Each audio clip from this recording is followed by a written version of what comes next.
여러분 한 주 동안 평안하셨죠?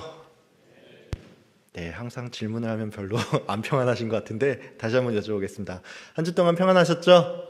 예, 감사합니다. 오늘 이 시간 이렇게 금요예배 자리에 나온 성도님들을 환영하고요. 서로 이 시간 잘 오셨다는 의미로 이제 앞뒤 좌우로 이렇게 한번 인사 나눴으면 합니다. 오늘 하루가 천국입니다. 이렇게 인사 나누겠습니다. 오늘 하루가 천국입니다. 예, 예, 감사합니다. 예, 오늘은 바로 오늘이 천국이다라는 제목으로 함께 말씀 나누도록 하겠습니다. 오늘 우리가 살펴볼 본문 말씀은 이제 성경의 가장 마지막인 요한계시록입니다. 여러분도 잘 아시겠지만 당장의 저를 포함해서 이 많은 설교자분들이 이 요한계시록의 본문을 가지고 설교하는 것을 조금 어렵게 생각을 합니다. 이게 왜 그러냐면 여러 가지 이유가 있지만 가장 대표적인 이유로는 이 요한계시록이 서신서와 예언서 그리고 이 묵시문학이라는 이 장르가 서로 섞여 있기 때문입니다.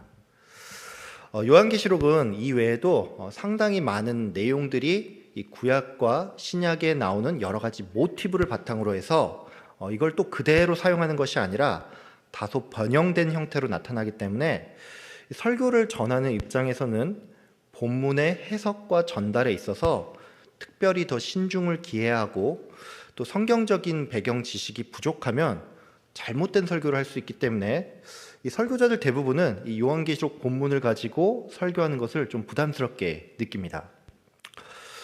저 또한 이런 이유로 오늘 본문을 좀 택한데 다소 부담이 있었습니다. 근데 그럼에도 오늘 이 본문을 선택한 데는 제가 이유가 있습니다.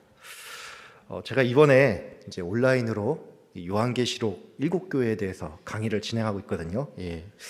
그러다 보니까 제가 매주 이제 요한계시록과 관련한 이 여러 가지 자료를 찾아보고 또 이제 요한계시록을 한번 읽어보면서 이제 본문을 묵상하는 가운데 여러분도 이 요한계시록의 본문을 가지고 좀 함께 은혜를 나누면 좋겠다는 그런 생각을 좀 했습니다. 우리가 이번 주일을 또 부활주일로 보내지 않았습니까? 그래서 저는 여러분들께서 이제 오늘 이 말씀을 통해서 부활의 은혜 가운데 이 성도의 매일매일이 천국이라는 것을 깨닫는 시간이 되기를 바랍니다. 오늘 본문에 앞서서 이 요한계시록의 배경과 또 오늘 본문이 이제 22장이잖아요. 그래서 요한계시록의 가장 마지막인데 그래서 이 전까지의 이 요한계시록 내용을 먼저 좀 살펴보도록 하겠습니다. 오늘 우리가 살펴볼 요한계시록은 이제 헬라어 제목이 아포칼립세 투 요한네입니다. 이것을 이제 직역을 하면 요한의 계시라고 할 수가 있습니다. 이 요한계시록은 요한의 말년인 대략 AD 90년경에 그가 밤모선, 그러니까 지금 이름으로 치면 파트모스라는 이름의 이 그리스의 한 섬에 유배 중일 때 쓴 책인데 사도 요한이 이 책을 쓰던 시기에는 로마의 도미티안 황제가 이 기독교인을 심하게 박해하던 때였습니다. 이 요한계시록은 성경 전체에서도 그 위치가 워낙 특별하고 또 개성이 강한 탓에 이 책이 정말로 그 예수님의 제자 중에 하나인 그 요한이 쓴 것이 맞는지 이에 대한 좀 이견이 있는 편입니다. 그래서 제가 이 부분은 좀 먼저 짚고 넘어가도록 하겠습니다. 우리는 보통 이 요한계시록의 저자가 사도 요한일 거라고 생각을 합니다. 문제는 이 책이 다른 누군가가 썼을 거라는 그런 주장이 있다는 건데 이런 주장은 AD 3세기 무렵에 가이우스라는 신학자에게 처음 제기된 이래 현대에 이르러서는 여러 자유주의 신학자들이 이 책의 요한 저작서를 부인하고 있습니다. 이들은 이 책을 요한의 저서로 볼 수 없는 까닭으로 이제 첫 번째는 이 책이 대략 AD 90년 이후에 작성된 걸로 보이는데 만약에 그렇다면 사도 요한이 어떻게 이렇게 노년의 나이로 이 책을 쓸 수 있겠냐라는 그런 의심이 있다는 것입니다. 두 번째로는 이 계시록의 문체가 요한복음이나 요한 1서, 2서, 3서의 문체와 너무 다르기 때문에 이들은 요한 계시록이 다른 누군가에 의해서 쓰인 책이라고 그렇게 주장을 한다는 것이죠. 여러분 근데 이런 주장들은 모두가 다 반박이 가능합니다. 먼저 첫 번째로 요한의 나이가 많아서 이 책을 쓸 수 없다는 것은 이미 그 자체로 나름 결함이 있습니다. 한마디로 이거죠. 우리가 나이가 많아도 건강만 하면 노년에도 책을 충분히 쓸 수 있다는 것입니다. 사도 요한은 전승에 따르면 예수님의 12제자 중에 유일하게 순교하지 않은 제자입니다. 그가 이렇게 순교하지 않은 까닭은 어떤 이유가 있긴 하겠지만 가장 큰 이유는 아마도 그가 계시록을 남기기 위함이라고 이렇게 생각을 할 수가 있습니다. 그렇기 때문에 하나님께서는 분명 그가 이 책을 쓸 수 있도록 그에 맞는 상황과 형편을 허락해 줬을 거라는 말입니다. 이 세상에는 노년의 나이에 책을 쓴 사람들이 종종 있습니다. 괴테는 파우스트라는 책을 81세에 탈고를 했고 또 우리나라의 이어령 작가는 재작년에 별세를 하긴 했지만 그해 초에 88세의 나이로 책을 내기도 했습니다. 이것은 바꿔 말해서 우리가 건강만 하면 노년에도 책을 쓸 수 있고 또 하나님의 특별한 은혜가 있다면 더욱 이 일이 가능하다는 것입니다. 두 번째로 문체가 다르니까 이 책의 저자가 요한일 수 없다라는 주장도 충분히 반박 가능합니다. 여러분, 복음서와 요한 1서, 2서, 3서 그리고 요한 계시록은 장르가 완전히 다른 책입니다. 쉽게 말해서 소설과 시가 전혀 다른 것처럼 복음서와 계시록은 문체가 같으면 이게 오히려 이상하다는 겁니다. 근데 이렇게 말씀을 드리면 그래도 이 책이 요한이 쓴 게 맞는지 좀 의심이 갈 수 있으니까 그래서 우리가 좀 주목할 게 있는데 이제 그게 뭐냐면 이 두 책은 문체가 서로 다름에도 불구하고 정작에 자주 사용되는 어휘가 상당히 비슷하다는 것입니다. 여러분도 그렇지만 사람마다 자주 쓰는 어휘가 있죠. 저도 제가 설교를 쓰다 보니까 유독 자주 쓰는 어휘가 있다는 것을 알게 됐는데 그래서 이걸 좀 바꾸기 위해서 의식적으로 좀 노력을 해봤는데 문제는 이게 저의 입에 딱 붙지를 않으니까 뭔가 전달력이 떨어지는 것 같고 그래서 다시 익숙한 어휘를 사용을 한다는 것입니다. 여러분도 이걸 보면 알 수가 있지만 문체는 장르에 따라서 달라질 수 있지만 자주 사용하는 어휘는 어떤 한 사람의 특징을 나타낸다는 것입니다. 종합하자면 문체가 달라서 또는 그가 노년이어서 이 책을 쓸 수 없다라는 주장은 받아들이기 어렵다는 것입니다. 무엇보다도 이 책은 사도 요한이 그 저자라는 강력한 외적 증거가 있습니다. 그게 뭐냐면 초대교회 시대의 교부들이 이 책의 저자가 사도 요한임을 공공연하게 밝히고 있다는 것입니다. 여러분은 방금 저희 이 설명을 들으면서 그게 왜 강력한 증거지? 이런 의문이 들 수가 있는데 이건 여러분이 조금만 생각해 보면 알 수가 있습니다. 사도 요한은 굉장히 장수한 인물이고 또 초대교회의 교부들, 속사도들은 사도들과 가장 가까운 세대의 사람이었습니다. 이것은 바꿔 말해서 교부들 중에 상당수가 직접적으로 또는 간접적으로 이 사도 요한을 경험했다는 것이죠. 여러분 언젠가 이제 시간이 좀 많이 지나서 이제 담임 목사님인 이제 이은수 목사님이 은퇴를 하실 때 그때도 제가 이 교회에 있을지 모르겠지만 만약에 제가 있다고 치고 제가 그때 이제 담임 목사님에 대해서 이은수 목사님은 이런 분이셨습니다. 이렇게 말을 한다면 여러분 이 말은 상당히 신뢰도가 높은 말이겠죠. 근데 만약에 제가 이 교회의 1대 목사님인 장경재 목사님에 대해서 제가 그분이 어떻다라고 말을 한다면 이 말은 신뢰도가 상당히 떨어질 겁니다. 여러분 왜 그렇습니까? 이것은 제가 1대 목사님이 살아 계셨을 때 그분을 대면한 적이 없기 때문입니다. 초대교회 교부들은 사도와 가장 가까운 사람이었고 이들은 이 책의 저자가 요한이라고 증언을 했습니다. 반면에 AD 3세기가 넘어서야 이 말에 반론들이 나오기 시작을 했다는 것이죠. 그러니까 상식적으로 볼 때도 후대에 나온 의혹은 그 자체로서 설득력이 떨어진다는 것입니다. 결론은 이 책은 사도 요한이 저자라고 보는 것이 가장 합당하다는 것입니다. 방금 전까지 제가 이 책의 배경과 또 저자가 누구인지에 대해서 알아봤는데 이제 요한계시록의 전반적인 내용을 조금 알아보겠습니다. 요한계시록은 1장부터 3장까지 소아시아에 있는 7 교회에 대한 예수님의 칭찬과 책망, 또 권면과 약속의 말씀이 나오고, 요한계시록 4장부터 20장까지는 마지막 날에 있을 심판이 여러 환상들을 통해서 나타나는데, 이 환상도 크게 세 부분으로 나눌 수가 있습니다. 첫 번째는 이제 7인의 환상이고, 두 번째는 7 나팔, 그리고 세 번째는 7 대접의 환상인데, 이 환상에 대해서 이제 각각 하나씩 설명을 하자면 제가 1년 내내 강의를 해도 시간이 부족하니까 이제 오늘은 이런 설명은 좀 차치를 하고, 우리가 요한계시록을 읽을 때 유의해야 할 점에 대해서 이제 한 가지만 좀 말씀을 드리도록 하겠습니다.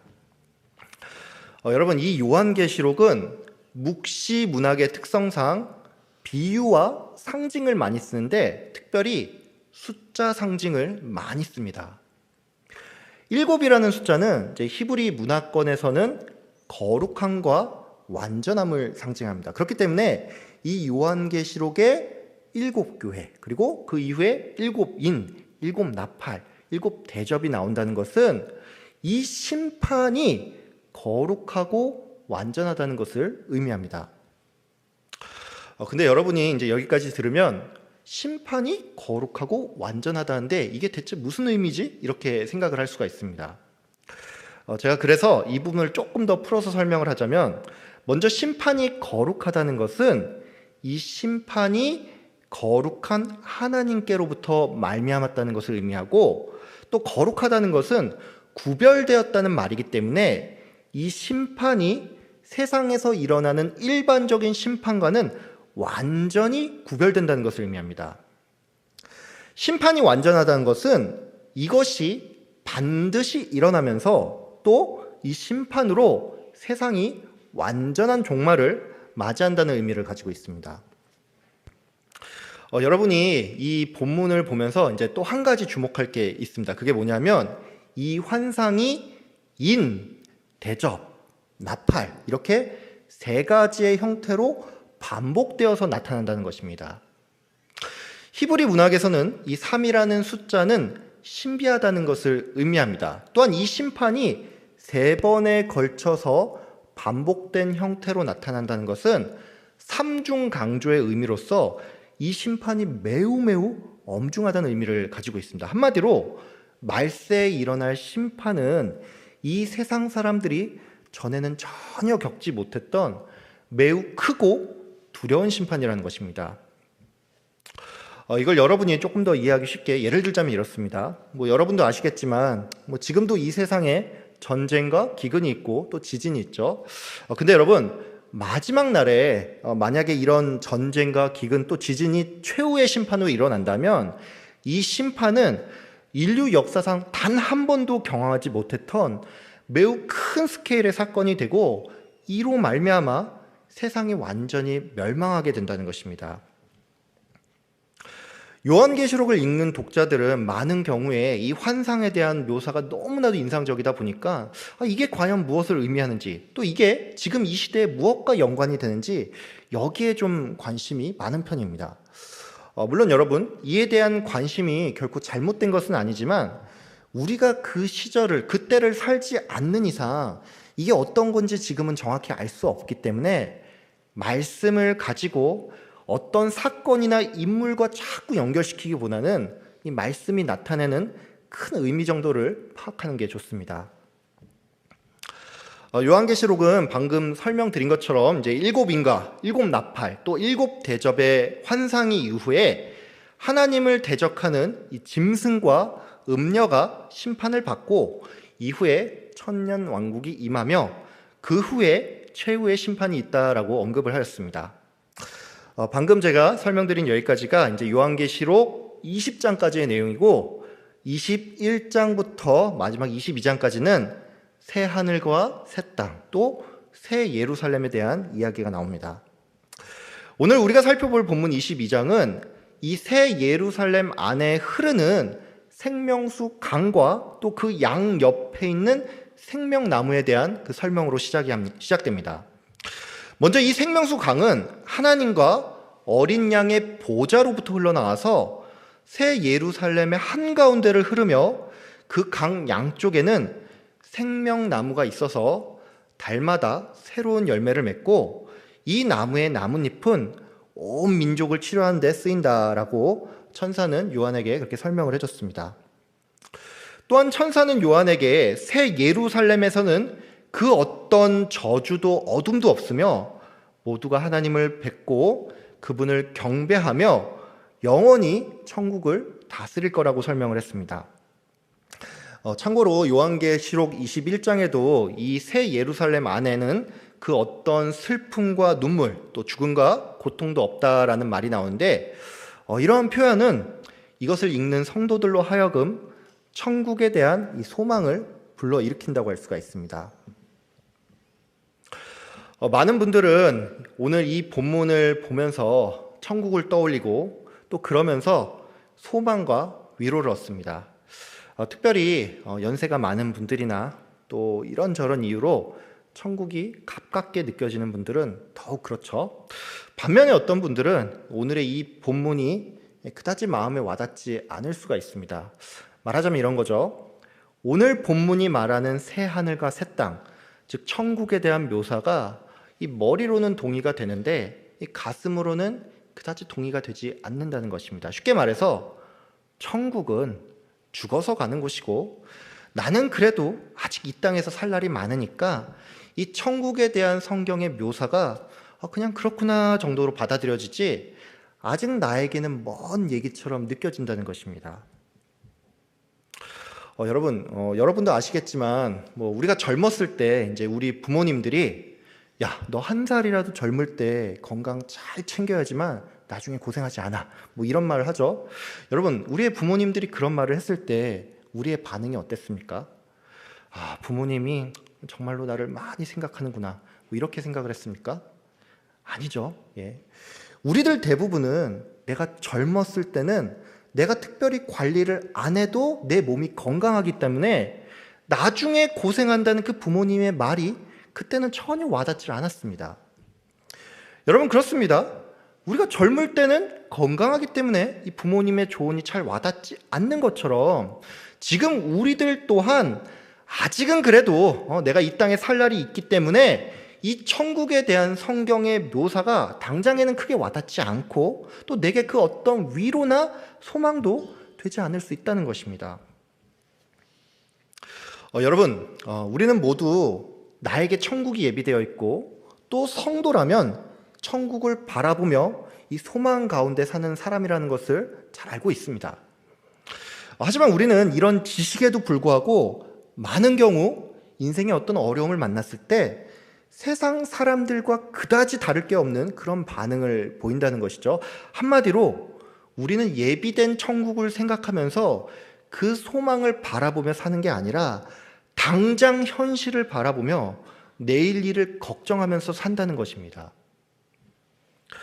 여러분, 그런 의미에서 말씀을 드리는데 성도에게 있어서 천국은 먼 훗날에 있는 이 새하늘과 새 땅만을 의미하는 게 아니고 지금 나의 모든 삶이 천국임을 꼭 기억하는 여러분 되길 바랍니다.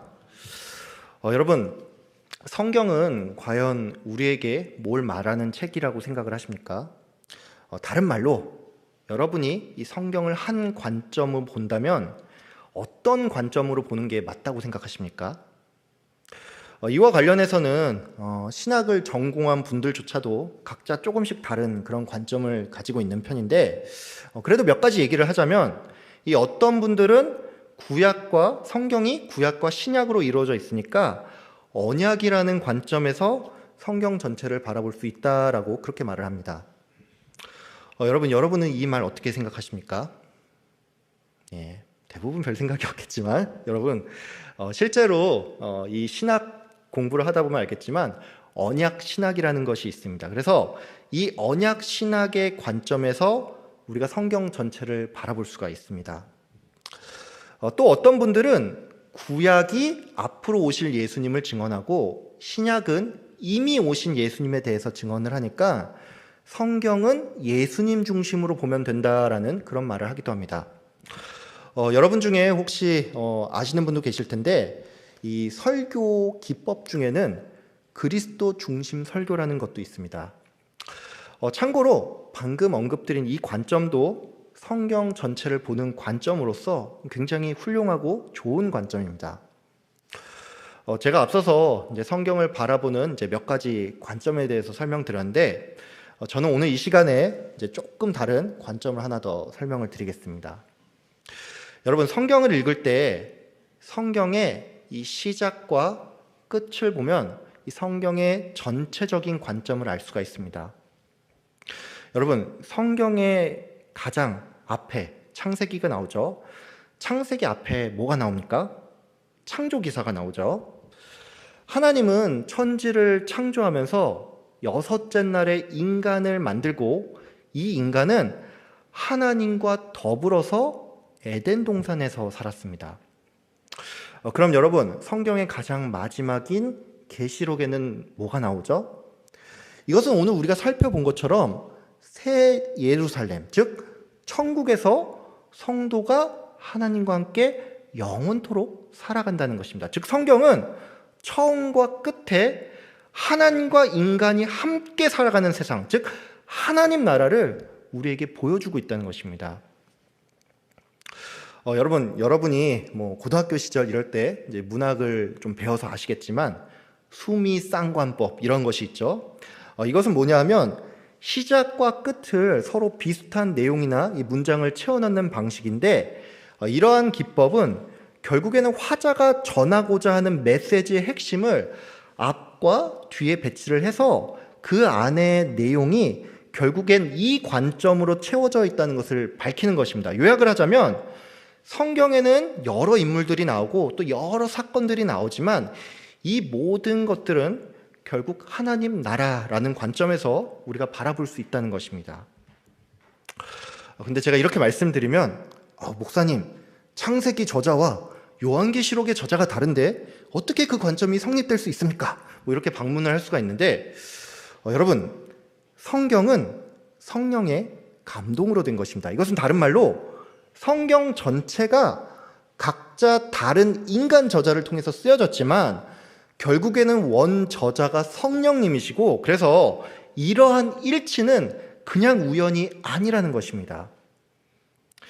성경이 하나님 나라라는 관점에서 쓰였다는 것은 구약과 신약에 등장하는 모든 인물들뿐만이 아니라 오늘날 예수를 믿는 우리 모두가 지금 하나님 나라 안에서 살고 있다는 것입니다.